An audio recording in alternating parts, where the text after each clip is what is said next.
छोटे बच्चों की माँओं के लिए सर्दियों का बड़ा मसला ख़त्म हो गया है। जी हाँ, मेरी प्यारी बहनों, सर्दियों का मसला ख़त्म हो गया है क्योंकि अक्सर माएँ परेशान होती हैं कि छोटे बच्चों के कपड़े सर्दियों में किस तरीके से सुखाएँ, कैसे सुखाएँ। तो ना ही कोई ऑटोमेटिक मशीन है और ना ही कोई स्पिनर, फिर भी आप मेरे तरीके से कपड़े सुखाएँ और अपनी ज़िंदगी को दें सुकून। तो जी हाँ, मेरी प्यारी बहनों, सर्दियों में जो माएँ परेशान होती हैं कपड़ों को लेके कि कपड़े दिनों-दिनों में सूखते हैं, सूरज नहीं निकलता है, परेशानी होती है। तो उन माँओं के लिए आज जो मैं टिप्स लेकर आई हूँ वो बहुत ही ज़रूरी है, बहुत ही स्पेशल है। तो आप लोग मज़ीद पूरी फुल वीडियो को देखिएगा, बिल्कुल भी स्किप ना कीजिएगा क्योंकि आज हम इसी टॉपिक पे बात करेंगे। तो जी गाइज़, अस्सलाम वालेकुम my YouTube family, welcome back to my YouTube channel. तो जी उम्मीद करती हूँ आप सब लोग खैरियत से होंगे। तो जी अल्लाह के फज़ल व करम से मैं भी खैरियत से हूँ। तो गाइज़, कहने का मकसद ये है कि अगर धूप नहीं है तो समझदार माएँ मेरे तरीके से कपड़े सुखाएँ और अपनी ज़िंदगी को सुकून दें। इसका मतलब ये है कि ना आपकी ज़िंदगी में ऑटोमेटिक मशीन है और ना ही कोई स्पिनर, क्योंकि बहुत सी बहनें मेरी तरह मिडिल क्लास फैमिली से बिलोंग करती होंगी और उनकी भी यानी कि एक ही परेशानी है कि आने वाले दिनों में सर्दी मज़ीद बढ़ जाएगी और सर्दियों में कपड़े सूखना बहुत मुश्किल होता है। तो हाँ मेरी प्यारी बहनों, मैं आज आप लोगों को बताती हूँ, ना तो मेरे पास स्पिनर है और ना ही ऑटोमेटिक मशीन। सबसे बड़ी बात कि मेरे पास घर भी अपना नहीं है। तो लिहाजा इन चीज़ों को फेस करते हुए मैं किस तरीके से अपनी ज़िंदगी को सुकून देती हूँ और किस तरीके से अपनी ज़िंदगी को मैनेज करती हूँ। यहाँ तक कि मैं आपको बताऊँ कि ना तो मेरे घर में ऐसी कोई जगह है जहाँ मैं तरीके से कपड़े सुखा सकती हूँ और ना ही कोई छत है, ना ही कोई ऐसी मतलब कि स्पेस है जहाँ मैं अपने कपड़े सुखा के अपनी ज़िंदगी को सुकून दूँ। पर फिर भी मैं आप लोगों के लिए कुछ ऐसी टिप्सें लेकर आई हूँ, ऐसी बातें लेकर आई हूँ जो कि आपको और आपकी ज़िंदगी को सुकून दे सकता है, और ख़ास तौर पे छोटे बच्चों की माएँ जिनके लिए ये टिप्स जो कि है बहुत ही आसान और बहुत ही दिलचस्प। तो गाइज़, मज़ीद वीडियो को आगे बढ़ाते हुए मैं आप लोगों को कहूँगी कि आज जो मैं रेसिपी बनाने जा रही हूँ वो रेसिपी है रात के बचे हुए सालन को लेके आज मैंने बनाई है एक यूनिक रेसिपी। तो यूनिक रेसिपी कैसे बनाई है वो मैं आप लोगों को बताती हूँ। जैसे कि मैंने दिखाया कि सालन बचा हुआ था और बचे हुए सालन से यहाँ मैं बना रही थी एक नई रेसिपी, क्योंकि ज़ाहिर बात है अब जो हम जैसे मिडिल क्लास फैमिली में हम लोग कोशिश यही करते हैं कि एक टाइम की हंडिया नहीं बनाते, 2 टाइम की बनाते हैं, और अगर उसमें से भी बच जाती है तो हम सोचते हैं ये ज़ाया जाएगी और इसको फिर हम किस तरीके से यूज़ करें, और अगर दोबारा रखा हुआ चीज़ बच्चों को दें तो बच्चों का नाक मुँह बनता है। तो उसी को देखते हुए आज मैंने एक नई ट्रिक लगाई, एक नया जुगाड़ लगाया जो कि मैं हमेशा लगाती हूँ और आज अपनी बहनों के साथ भी शेयर करूँगी। तो लिहाजा बात ये है कि जैसे कि सालन बच गया था और उसको मैंने एक तरफ रख दिया है अच्छी तरीके से आँच लगा के गरम करके और थोड़ा-सा पानी उसमें ऐड करके। तो लिहाजा यहाँ मैं दूसरी तरफ है पूरा एक मसाला तैयार कर रही हूँ, जिसमें आप लोगों ने देखा कि मैंने प्याज़ भी और करी है, उसके बाद मैंने लहसुन अदरक का जो पेस्ट था उसके अंदर मैंने टमाटर करे और टमाटर के साथ ही सॉरी आलू करे, आलू के साथ ही मैंने नमक ऐड कर दिया था, गरम मसाला साबुत ऐड कर दिया था। उसके बाद यहाँ मैंने टमाटर ऐड किए, टमाटर ऐड करने के बाद अगर मैं चाहती तो यहाँ मेरे पास पिसे हुए टमाटर भी रखे हुए थे, पर मैंने वो ऐड नहीं किया क्योंकि मुझे आज टमाटर जो थे वो कटे हुए चाहिए थे, क्योंकि इसका जायका भी कुछ थोड़ा चेंज होता है। तो लिहाजा यहाँ अब मैं थोड़ी-सी कुटी मिर्चें, थोड़ी-सी लाल मिर्चें, थोड़ा-सा हल्दी पाउडर, थोड़ा-सा धनिया पाउडर, हल्दी पाउडर पाउडर जो है वो थोड़ा-सा ज़्यादा लूँगी, बाकी धनिया पाउडर थोड़ा-सा कम लूँगी। बाकी नमक, इसको मैं अच्छे तरीके से भूनने के बाद और क्या बनाने जा रही हूँ वो चीज़ देखकर आप लोग खुद हैरान रह जाएँगे कि इसका जायका बिल्कुल चेंज और बिल्कुल ऐसा हो जाएगा जैसे हम हमेशा एक न्यू रेसिपी बनाते हैं। तो कोई नहीं कह सकता कि ये रात के बचे हुए सालन के साथ हमने ये चीज़ बनाई है। तो यहाँ मैं मसाला अच्छे से भून लूँगी और मेरे आलू वगैरह गल जाएंगे अच्छे तरीके से। तो उसके बाद मैं इसमें ऐड कर दूँगी चावल। तो जी हाँ मेरी प्यारी बहनों, मैं आज चावल बनाऊँगी और वो भी इतने अच्छे तरीके से कि आप लोग खुद देख के हैरान हो जाएंगे। तो एक दफ़ा मैंने आप लोगों को दिखाया कि रात के बचे हुए सालन से मैंने एक न्यू रेसिपी बनाई दाल चावल की, वो भी मेरे चैनल पे है, आप लोग जाके देख सकते हैं यूनिक रेसिपी के नाम से। और अब मैंने जो कि आलू की तायरी बनाई है वो भी रात के बचे हुए सालन से। तो ये है कि यहाँ पे अगर बोटियाँ सालन में थोड़ी कम थी क्योंकि मैंने अपने हिसाब से सालन बनाया था तो उस हिसाब से बोटियाँ कम थी। तो क्योंकि बस जैसे कि मैंने आप लोगों को बताया है फ़िलहाल। अब उसके बाद मैंने इसमें डाल दिए थे आलू के, अगर जिस बच्चे को बोटी नहीं मिले तो वो आलू भी तोड़ के खा सकता है, तो लिहाज़ा ये एक 2 इन 1 हो गया। अब जो पानी चावल थे उनको सालन था उनको मैंने पानी में मसाले में डाला और उसके बाद अब मैं इसमें चावल डाल के इसको दम दे दूँगी नमक चेक करके। तो यहाँ पे ये है कि हम इस तरीके से अगर पानी निकालते हैं सालन का, तो जो भी क्रच होती है, हड्डी होती है या अलग मसाला होता है, तो वो पतीली के अंदर रह जाता है। लिहाज़ा जो सिर्फ़ हमें पानी चाहिए होता है और बोटियाँ चाहिए होती हैं, वो इसमें आ जाता है।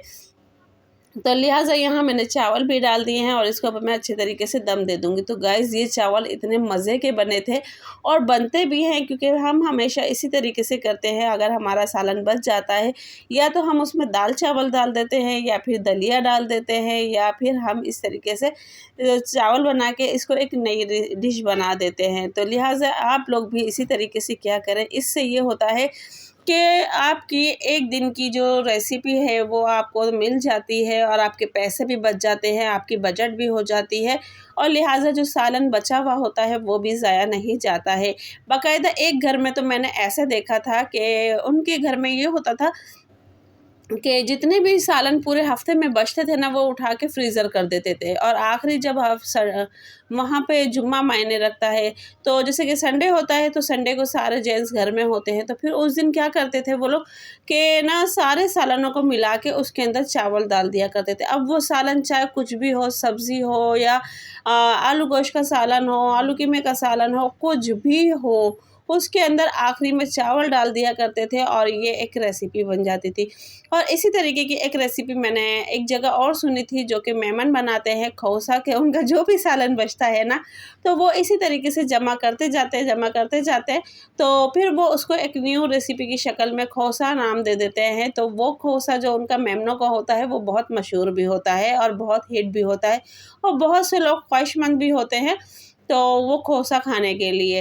तो फ़िलहाल ये एक मेमन डिश है जो मैंने आपको बताया। फ़िलहाल ये एक पाकिस्तानी डिश है जो मैंने आप लोगों के साथ शेयर की और ख़ास तौर पे ये उन मिडिल क्लास घरों की डिश है जहाँ अपने बजट को देखते हुए, अपने वक्त को देखते हुए, अपने टाइम को देखते हुए, अपने हालात को देखते हुए इस तरह से मैनेज की जाती है। तो ये एक समझदार औरतों की निशानी है और एक समझदार माँओं की निशानी कि जिनको अपना घर चलाना होता है और जिनको अपने घर में 2 पैसे बचाने होते हैं। और समझदार माँओं की बात मैं क्यों कह रही हूँ कि जिस घर में मतलब बाप साथ ना दे, तो वहाँ माएँ इस तरीके से ही अपने घर को चलाती हैं। और समझदार औरतें मैं किस लिए कह रही हूँ कि अगर आदमी औरत के हाथ में खर्चा देता है, तो वो औरत अपना घर-बार देख के ही उसको चलाती है, अपने बजट भी करती है, अपने घर को भी चलाती है। तो ये चीज़ें हैं, अगर उनमें से वो थोड़े से पैसे अपनी ज़ात पे लगा लेती है, तो ससुराल वालों के लिए और शौहर के लिए वही मतलब एक फ़ज़ूल खर्ची हो जाती है। तो लिहाज़ा अब बारी आती है कि हम सर्दियों में अपने कपड़े किस तरीके से सुखाएँ। तो हाँ मेरी प्यारी बहनों, ना तो मेरे पास स्पिनर है और ना ही ऑटोमेटिक मशीन है। लिहाज़ा मशीन भी है, वो भी एक ऐसी कंडीशन में है कि वो किसी भी वक्त साथ छोड़ देगी। तो बस आप लोग भी दुआ कीजिए कि अल्लाह पाक मेरे लिए मामलात अच्छे करे, तो फिर मैं इंशाल्लाह मशीन भी लूँगी। तो लिहाज़ा ये देख सकते हैं आप, सारे कपड़े ये मोटे-मोटे अपर हैं और मोटे-मोटे ही कपड़े हैं सारे। तो लिहाज़ा ये है कि अब मैंने इनको धूप में इस तरीके से सुखाया है और आप लोग देख सकते हैं कि ना मेरे पास टेरेस है, ना ही गैलरी में कोई ऐसा स्पेस है जहाँ मैं कपड़े सुखा सकूँ। तो लिहाज़ा ये मैंने ज़ीने में कपड़े सुखाए हुए हैं और यहाँ आप देख सकते हैं कि रस्सी डली हुई है, तो लिहाज़ा मैंने वहाँ कपड़े सुखाए हुए हैं। तो ये अब सारे कपड़े जितने भी हैं ये सारे मोटे-मोटे हैं और यहाँ वीडियो आपको थोड़ी-सी धुंधली दिख रही होगी क्योंकि फुल धूप हुई हुई है और ये कपड़े मेरे जो है वो बहुत ही अच्छे तरीके से सूख रहे हैं और सूख चुके हैं आधे तकरीबन। तो लिहाज़ा ये मोटे कपड़े हैं और इतनी जल्दी ये सूख रहे हैं कि जिसके आप अंदाज़ा भी नहीं लगा सकते। तो लिहाज़ा ये सर्दी की थोड़ी-सी तैयारी थी जो कि मैंने वक़्त से पहले कर ली है और अब जब सर्दियाँ आएँगी तो मैं अपनी ज़िंदगी को सुकून दूँगी। तो लिहाज़ा ये कपड़े मेरे घर में हर सर्दी में यानी कि हफ़्ते में 1 दफ़ा धुलते हैं। लिहाज़ा मोटे अपर वग़ैरह जितने भी होते हैं तो मैं हफ़्ते में 1 दफ़ा इनको धोती हूँ। तो अब आप लगा लेंगे ये तो फ़िलहाल अभी सर्दी की स्टार्टिंग है, ठीक है? तो धूप अभी तेज़ है, लिहाज़ा जब सर्दियाँ होंगी तो तब भी ये मेरे कपड़े मुझे इसी तरीके से अगर मैं सुखाऊँगी खुले-खुले अलग-अलग करके, तो ये कपड़े मुझे वक़्त पे मिल जाएँगे जाएंगे और इतने अच्छे मतलब के सूखे हुए होते हैं कि आपको इस पे आयरन करने की भी ज़रूरत नहीं होगी। और एक टिप्स मैं आप लोगों को और भी देती चलूँ कि कभी भी गर्म कपड़ा हो या कुछ भी हो उसके ऊपर कभी भी आयरन मत करना। लिहाजा ये जो आपको मैं अभी ये कलरफुल दिखा रही थी ब्लू कलर का, तो ये मेरी मशीन का कवर था और ये मेरी एक चादर थी जो कि फट गई थी, तो इसको मैंने अपने मशीन का कवर बना लिया था। तो लिहाजा अब ये देख सकते हैं जीन्स की पैंटें वगैरह सब मैं इसी तरीके से सुखाती हूँ और ये सूख भी गए हैं और लिहाजा अच्छे तरीके से ये सूख गए हैं। तो आप देख सकते हैं कि माशाल्लाह कितने सारे कपड़े हैं और अब ये मतलब तेज़ धूप के अंदर ये बहुत अच्छे तरीके से सूख जाएंगे। अब बारी आती है कि कपड़ों को भी मैं सूखने के बाद आराम से इनको फोल्ड करके रख देती हूँ ताकि जल्दी से फिर मेरा काम आसान हो जाए और जल्दी से फिर मैं दूसरी तरफ अपना काम देखूँ। लिहाजा ये होता है कि सर्दियों में बच्चे ज़्यादातर पैंट शर्ट या अपर जैकेट पहनते हैं, तो लिहाजा उनको भी मैनेज करने की ज़रूरत पड़ती है। लिहाजा मेरे घर में कोई कैबिनेट्स नहीं है, कोई कुछ नहीं है और सिर्फ़ एक ही वार्डरोब है जिसको मैं सर्दी, गर्मी या शादी ब्याह किसी भी तरह के या आम कैजुअल कपड़े जो होते हैं हमारे, वो अब चाहे मैं उस अलमारी के अंदर कुछ भी रख दूँ, तो लिहाजा मेरे पास एक अलमारी है। बस कोशिश है इंशाल्लाह कोई सेकंड हैंड में मुझे मिलती है तो मैं इंशाल्लाह लूँगी, क्योंकि न्यू की तो फिर एक रेंज अलग ही होती है। तो फ़िलहाल मैं अब कोशिश करूँगी इंशाल्लाह, क्योंकि इस रेंट के घर में मुझे काफ़ी चीज़ों की परेशानी हो रही है, क्योंकि आप लोग ये देख सकते हैं पीछे मेरा सामान भी रखा हुआ है और ये अभी तक अनपैक ही पड़ा हुआ है। इसको मैंने अभी तक मतलब कि पैक ही पड़ा हुआ है, सॉरी अनपैक नहीं किया है। तो क्योंकि जो घर की ज़रूरत की चीज़ें भी हैं ना, तो वो निकालने के बाद ऐसा है कि आप उनको रखने का स्पेस नहीं है, रखने की जगह नहीं है। तो लिहाजा जो चीज़ जैसी कार्टन के अंदर रखी हुई थी वो चीज़ बिल्कुल वैसे ही है। बस ये हमने कपड़े वगैरह जो होते हैं ना अपनी ज़रूरत के, सिर्फ ये चीज़ें निकाली हुई हैं। अब जब सर्दी आती है तो हमें गर्मी के कपड़े रखने की प्रॉब्लम हो जाती है और जब गर्मी आती है तो हमें सर्दी के कपड़े रखने की प्रॉब्लम हो जाती है। तो लिहाजा मैं ये कोशिश करती हूँ कि जो कपड़े नहीं पहनने वाले होते हैं वो किसी को दे दूँ, क्योंकि किसी ज़रूरतमंद के काम आ जाएंगे। बाकी ये है कि अपने घर को भी मैं अच्छे तरीके से चलाऊँ। अब लिहाजा जो टिप्स मैं आपको दे रही थी तो वो ये दे रही थी कि आप लोगों ने कभी भी कॉटन के कपड़े जो होते हैं उनको फ़ौरन आप इस तरह का से करा करें, जब वो हल्के गीले-गीले हों तो तभी आप उनको प्रेस करके रख दिया करें। इससे ये होता है कि आपकी बिजली भी बचेगी, आपके पैसे भी बचेंगे, आपका टाइम भी बचेगा। क्योंकि अक्सर कॉटन के कपड़े जब हम फ्रेश सूख जाते हैं उनको प्रेस करते हैं तो उसमें भी पानी लगा के हमें अच्छा खासा टाइम देना पड़ता है और अच्छी खासी इस्त्री करनी पड़ती है।